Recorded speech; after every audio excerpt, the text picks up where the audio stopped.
जय श्री राधा रानी सरकार की, जय श्री कृष्ण भगवान की, जय श्रीमद् भागवत महापुराण की। मंदिर श्री बंसी वाले महात्मा यूट्यूब चैनल की ओर से हम आप सभी भक्तों का हार्दिक अभिनंदन करते हैं। आज हम आपको सुनाने जा रहे हैं श्रीमद् भागवत महापुराण के 10वें स्कंद के 42वें अध्याय की परम पावन कथा। इस अध्याय का नाम है श्री कृष्ण और बलराम जी का मथुरा में प्रवेश करना। बोल श्री राधा कृष्ण भगवान की जय। बोल श्रीमद् भागवत महापुराण की जय। श्री सुखदेव जी महाराज आगे की कथा का वर्णन करते हुए कहने लगे हैं कि हे राजा परीक्षित, जब अक्रूर जी ने यमुना जल में स्नान करते समय श्री कृष्ण जी को चतुर्भुजी स्वरूप में देख लिया, तब श्री श्याम सुंदर भगवान ने अपना वह स्वरूप अदृश्य कर लिया। उस समय अक्रूर जल से बाहर निकले तो श्री श्याम बलराम जी को रथ में बैठे हुए देखकर उनके पास जा पहुंचे हैं। अक्रूर जी की ऐसी दशा देखकर श्री मुरली मनोहर भगवान जी ने हंसते हुए कहा है कि हे चाचा, तुम इस समय घबराए हुए से क्यों हो? तुमने जल के अंदर नहाते हुए इतनी देर क्यों लगा दी? कहीं तुमने यमुना जल के अंदर कोई आश्चर्य की बात तो नहीं देखी? आज भगवान अक्रूर जी के साथ हंसी कर रहे हैं। ये सुनकर अक्रूर जी ने हाथ जोड़कर कहा है कि हे अंतर्यामी, यमुना जी के जल के अंदर मैंने आपकी जो महिमा देखी है उसका वर्णन नहीं किया जा सकता।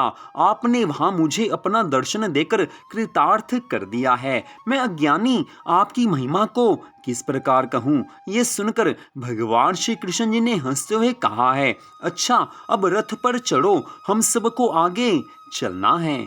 अक्रूर जी ने भगवान जी के इन वचनों को सुनकर पहले तो भगवान जी के चरणों पर अपना मस्तक रखा, फिर रथ पर बैठकर उसे आगे चलाया है।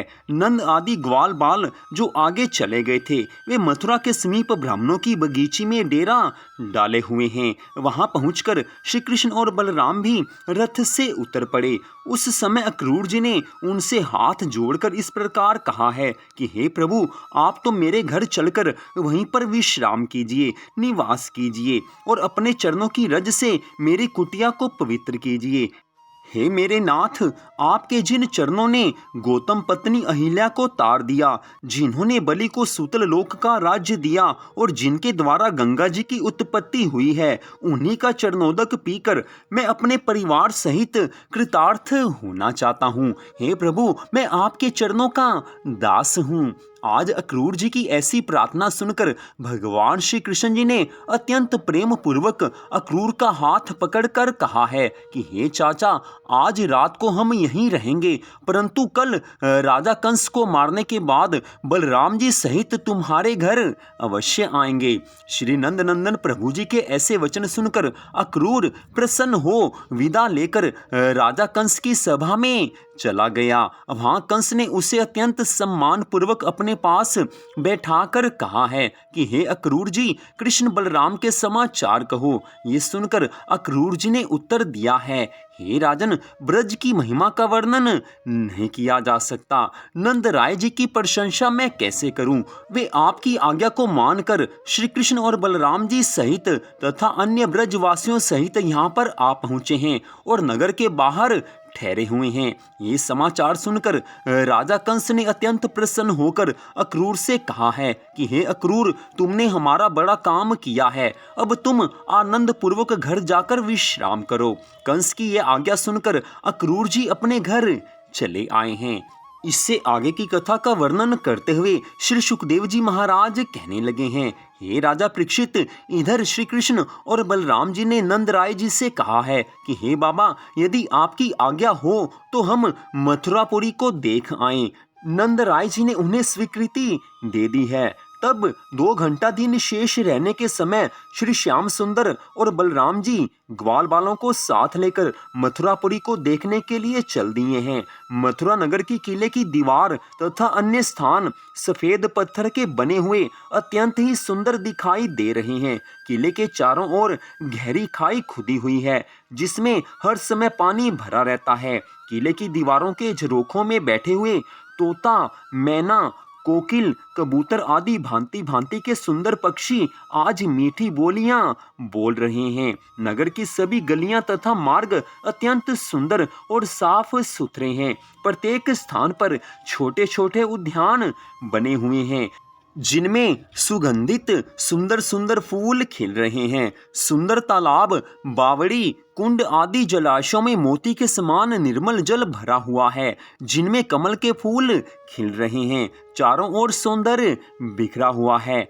हे राजा परीक्षित, मथुरापुरी की शोभा देखते हुए जब श्री कृष्ण अपने सखाओं सहित मार्ग में होकर आगे निकले तो मथुरा वासियों ने उनके दर्शन करके अपने जीवन का फल प्राप्त किया है। जब ये समाचार वहां की स्त्रियों ने सुना कि श्री कृष्ण और बलराम जी मथुरापुरी में आए हैं तो वे उनके दर्शन प्राप्त करने के लिए अपने अपने घरों से बाहर निकलकर द्वार, चौबारे, छज्जों, अटारियों तथा चबूतरों पर आ बैठी हैं।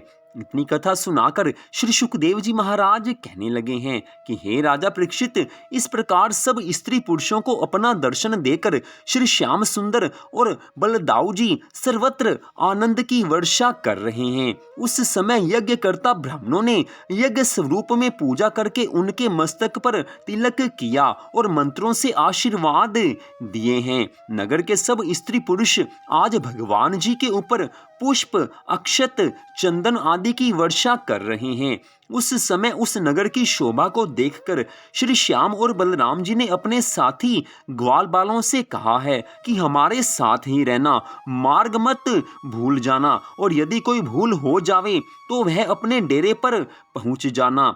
इस प्रकार कहते हुए जब श्री मुरली मनोहर जी आगे की ओर बढ़े तो उन्होंने ये देखा है कि राजा कंस के धोबी मदिरा पान किए कपड़ों की गठरी लादे हुए चले आ रहे हैं। उन्हें देखकर श्री कृष्ण जी ने उन धोबियों से कहा है कि हे चौधरी, तू हमें पहनने के लिए कुछ कपड़े दे दे। उन्हें पहनकर हम राजा कंस से भेंट करके आएंगे, तब तुम्हें फिर लौटकर कपड़े वापस कर देंगे। यदि हमें राजा से पुरस्कार मिलेगा तो उसमें से तुम्हें भी हिस्सा दे देंगे। श्री श्याम सुंदर जी के मुख से ऐसे वचन सुनकर उस मूर्ख धोबी ने हंसते हुए उत्तर दिया है, अरे मूर्खो, तुम वन के रहने वाले ग्वार हो, इन कपड़ों को पहनना क्या जानो? क्या तुम्हें ये मालूम नहीं है कि ये वस्त्र राजा कंस के हैं? आज धोबी के इन कटु वचनों को सुनकर श्री कृष्ण भगवान जी कहने लगे हैं कि हे रजक, हम तो सीधी तरह से कपड़े मांग रहे हैं और तू उल्टी सीधी बातें कर रहा है। वस्त्रों को मंगनी देने में तेरी कोई हानि नहीं है, इससे तेरा यश संसार में सदा बना रहेगा। ठाकुर जी भी क्या लीलाएं करते हैं, आज धोबी से स्पष्ट कह रहे हैं। लेकिन भगवान जी की माया का प्रभाव ऐसा है कि भगवान के भक्त ही माया से बच पाते हैं, लेकिन ये धोबी भगवान का भक्त नहीं है। फिर भी भगवान ने बड़े प्यार से समझाना चाहा है, लेकिन धोबी नहीं समझा। भगवान के सब वचनों को सुनकर उस धोबी ने उत्तर दिया है कि अरे अहीर के छोकरे, तूने राजा कंस के क्रोध तथा दंड का हाल नहीं सुना है जो इन वस्त्रों को पहनने के लिए मांग रहा है।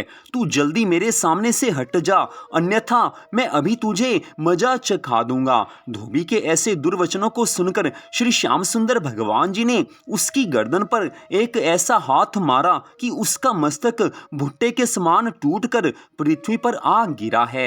ये देखकर उसके सब साथी कपड़ों की पोटली छोड़कर भयभीत होकर भागते हुए राजा कंस के पास जा पहुंचे और सब समाचार कह सुनाया है। इधर श्री श्याम सुंदर और बलराम जी ने सब वस्त्रों को ग्वालों में बांट दिया।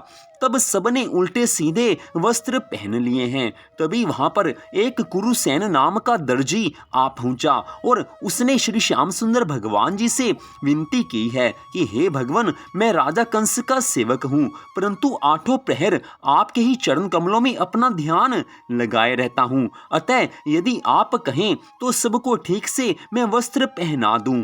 ये सुनकर जब श्री कृष्ण भगवान जी ने उसे आज्ञा दे दी तो उसने श्री कृष्ण और बलराम जी सहित सब ग्वाल बालों को ठीक से काट छांट करके वस्त्र पहना बना दिए हैं। उस समय श्री श्याम सुंदर भगवान जी ने प्रसन्न होकर उससे कहा कि हे दर्जी, मैं तुम्हें कुछ नहीं दे रहा हूँ, इसका मुझे संकोच है। तू बड़ा भाग्यवान भक्त होगा और अंत में मुक्ति को प्राप्त करेगा। तेरे वंश में सभी लोग हरि भक्त उत्पन्न होंगे और तुझे कभी धन की कमी नहीं होगी। आज भगवान जी ने उस दर्जी को ऐसा परम सुंदर वरदान दिया है। दर्जी अत्यंत प्रसन्न हुआ है, भगवान के चरणों में बारंबार दंडवत प्रणाम करने लगा है। श्री सुखदेव जी महाराज जी के श्रीमुख से इस कथा को सुनकर आज राजा परीक्षित श्री सुखदेव जी महाराज जी से कहने लगे हैं, हे श्री सुखदेव जी महाराज, उस दर्जी की थोड़ी सी सेवा के बदले श्री श्याम सुंदर भगवान जी ने जब इतना बड़ा वरदान दे दिया तो भी उन्हें संकोच क्यों हुआ? ये बात सुनकर श्री सुखदेव जी महाराज कहने लगे हैं कि हे राजा परीक्षित, श्री कृष्णचंद्र जी बड़े दयालु और उदार हैं। उन्होंने ध्रुव को अटल पद दिया, अम्बरीश को सुदर्शन चक्र दिया, प्रहलाद को विशाल राज्य दिया। वे दर्जी को केवल भक्ति ही दे दें तो वह उनके लिए संकोच की बात है। हे राजा परीक्षित, इस बात को पूरी श्रद्धा भावना से सुनो, पूरे ध्यान से सुनो कि जब वस्त्र पहनाने मात्र के कारण जब दर्जी को भक्तों में उत्तम पद प्राप्त हुआ, उसने केवल ठाकुर जी के वस्त्रों को ठीक ठाक किया, काट छाट करके भगवान जी को, बलराम जी को और सब गोप ग्वालों को वस्त्र पहनाए, केवल सेवा की है और उस सेवा के बदले उसको ऐसा परम पद प्राप्त हुआ है कि भगवान ने उसको मुक्ति पद दे दिया है। तो जो लोग प्रतिदिन श्रद्धा भावना से भगवान की भक्ति करते हैं, भगवान की कथा सुनते हैं, भगवान के नामों का उच्चारण करते हैं, सत्संग सुनते हैं और भगवान की पूरी श्रद्धा भावना से पूजा आराधना करते हैं, व्रत रखते हैं, संयम रखते हैं, तो ऐसे भक्तों का उद्धार तो भगवान अवश्य करेंगे ही करेंगे। ऐसे भक्तों को भगवान इस जीवन में सब सुख संपत्ति आनंद देते हैं, पश्चात उनको मुक्ति भी मिल जाती है। जब श्री कृष्ण भगवान जी आगे चले तो उनका भक्त सुदामा माली आज भगवान के चरणों में गिर पड़ा है। वह उन्हें बहुत स्नेहपूर्वक ग्वाल बालों सहित अपने घर को लिवा ले गया है। वहां उसने सबको सुंदर आसन पर बैठाया और श्री कृष्ण भगवान के चरण धोकर चरणामृत का पान किया है और सबका सुगंधित फूल मालाओं से श्रृंगार करके हाथ जोड़कर कहने लगा है कि हे प्रभु, आप सबके प्रतिपालक और दीन दयालु हैं। आप मुझ पर कृपा करके आज्ञा दे दीजिए जिसे मैं करूं। ये सुनकर श्री नंद नंदन भगवान जी ने कहा है, हे सुदामा, हम तेरे ऊपर बहुत प्रसन्न हैं, अतः तेरी जो इच्छा हो वह वर हमसे मांग ले। तब सुदामा माली हाथ जोड़कर कहने लगा है कि हे भगवान, मैं तो केवल यही चाहता हूँ कि आपके चरण कमलों की भक्ति मेरे हृदय में सदैव बनी रहे। ये सुनकर श्री कृष्ण भगवान जी ने उसे मनोइच्छित वरदान देते हुए कहा है, हे सुदामा माली, तू हमेशा धनवान तथा सुखी रहेगा और तेरे कुल के लोग हरि भक्त होंगे। इतना कहकर भगवान श्री कृष्ण बलराम जी सहित और सब ग्वाल बालों सहित आज आगे की ओर चल दिए हैं। बड़ी सुंदर कथा का वर्णन आज श्री सुखदेव जी महाराज कर रहे हैं। भगवान श्री कृष्ण जी की प्यारी प्यारी लीलाओं को सुना रहे हैं। इसी बीच में श्री सुखदेव जी महाराज जी ने बड़ी सुंदर बात कही है। श्री सुखदेव जी महाराज जी ने स्पष्ट किया है कि जब दर्जी को मात्र वस्त्र ठीक से पहनाने के कारण, भगवान की इतनी सेवा करने के कारण उसको सब कुछ प्राप्त हुआ, भगवान की कृपा मिली और उसका उद्धार हुआ, उसके कुल का उद्धार हुआ केवल थोड़ी सी सेवा करने पर। तो यहाँ पर यह समझना चाहिए कि आज इस कलयुग में जो लोग सच्ची श्रद्धा भावना से भगवान की भक्ति करते हैं, कथा सुनते हैं, सत्संग में जाते हैं, भगवान की श्रद्धा भावना से पूजा आराधना करते हैं, तो उनका उद्धार तो भगवान अवश्य करेंगे ही करेंगे। जब उस दर्जी का उद्धार किया थोड़ी सी सेवा के लिए, थोड़ी सी सेवा के बदले उस दर्जी का उद्धार कर दिया, तो जो प्रतिदिन सच्ची श्रद्धा भावना से भगवान की भक्ति करते हैं उनकी मुक्ति तो अवश्य होगी ही होगी। उन भक्तों को भगवान इस जीवन में सब कुछ देते हैं और अंत समय में मोक्ष भी दे देते हैं। तो यहीं पर आज की इस कथा का विश्राम होता है। इस कथा को सुनने के लिए आप सबका हार्दिक धन्यवाद। भगवान श्री राधा कृष्ण जी की श्रीमद् भागवत महापुराण की अनंत कृपा सदा आप सब पर, आपके परिवार पर बनी रहे, इसी मंगल कामना के साथ जय श्री राधा रानी सरकार की, जय श्री कृष्ण भगवान की, जय श्रीमद् भागवत महापुराण की, जय श्री सुखदेव जी महाराज की। जय जय श्री राधे, जय जय श्री राधे, जय जय श्री राधे श्याम।